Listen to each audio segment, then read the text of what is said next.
Job John हबमध्ये तुम्हा सर्वांचं स्वागत आहे. कधी विचार केलाय का की एका साध्या सरळ दिसणाऱ्या नोकरीच्या जाहिरातीमध्ये किती मोठी गोष्ट लपलेली असू शकते? आज आपण नक्की तेच करणार आहोत. एका जॉब ॲडचा कोड क्रॅक करणार आहोत आणि त्यामागची खरी कहाणी उलगडणार आहोत. आणि ही बघा, काय जबरदस्त सुरुवात आहे नाही का? एकदम थेट आणि मनाला भिडणारी.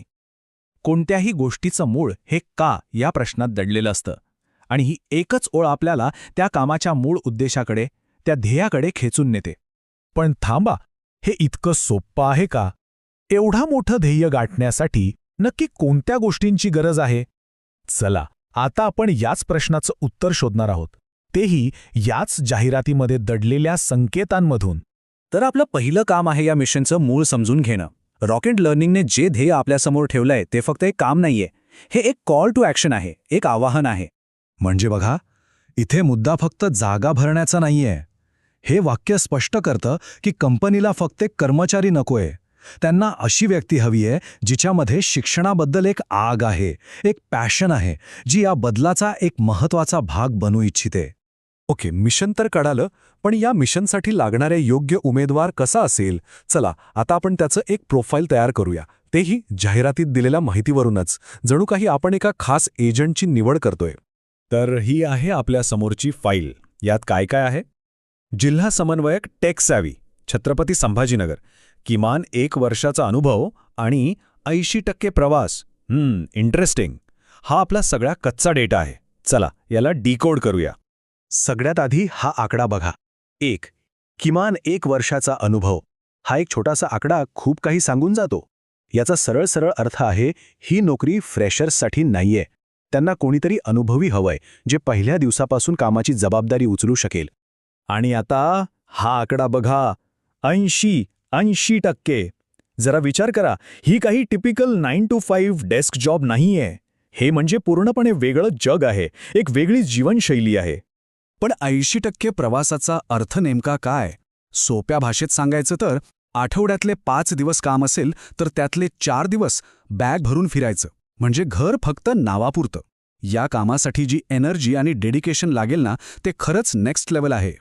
ठीक आहे, आपण आतापर्यंत आदर्श उमेदवार कसा असेल हे पाहिलं, पण आता जरा प्रॅक्टिकल गोष्टींवर बोलूया. म्हणजे कामाच्या ठिकाणची, जमिनीवरची वास्तविकता काय आहे? हे खूप इंटरेस्टिंग आहे बघा. एकीकडे एवढं मोठं मिशन आहे, संपूर्ण शिक्षणात बदल घडवायचा आहे, आणि दुसरीकडे काय, तर स्थानिक उमेदवारांना प्राधान्य. या दोन्ही गोष्टी एकत्र का? कारण खरा बदल हा ग्रासरूट लेवलला, म्हणजे अगदी तळागाळात होतो, आणि तिथल्या लोकांना समजून घेतल्याशिवाय तो शक्यच नाही. म्हणजेच या कामाची मुख्य मागणी काय आहे? सतत गतिमान असणं, कॉन्स्टंट मोशन. म्हणजे सतत फिरत राहा, सतत कामात राहा. आणि या सगळ्या धावपळीसाठी, या सगळ्या मेहनतीसाठी मोबदला काय आहे? 23,000 रुपये महिना.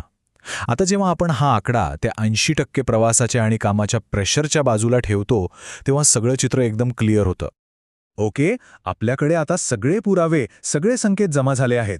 आता वेळ आहे या सगळ्या तुकड्यांना एकत्र जोडून या कामाचं एक संपूर्ण चित्र तयार करण्याची. तर बघा, मिशन काय? शिक्षणात बदल घडवणं. डिमांड काय? प्रचंड प्रवास आणि एनर्जी. पगार काय? जो पॅशनेट लोकांना आकर्षित करेल. आणि लोकेशन, लोकल कनेक्शन महत्त्वाचं. हे सगळं काय सांगतंय? हे सांगतंय की त्यांना अशी व्यक्ती हवी आहे जी पगारासाठी नाही, तर त्या मिशनसाठी काम करेल. तर मग या सगळ्या विश्लेषणातून आपल्या हाती काय लागलं? या जाहिरातीने आपल्याला काय उलगडून दाखवलं? ही फक्त एक जॉब ॲड नाहीये, यामागे एक मोठी गोष्ट दडलेली आहे. हे बघा, ही जाहिरात एक प्रकारची फिल्टर सिस्टम आहे.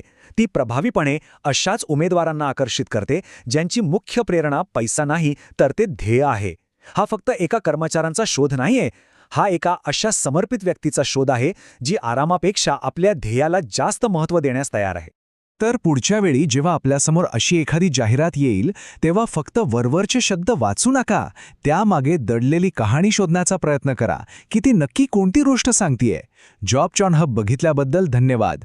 जॉब जॉन हबला सबस्क्राईब करायला विसरू नका. भेटूया पुढच्या वेळी.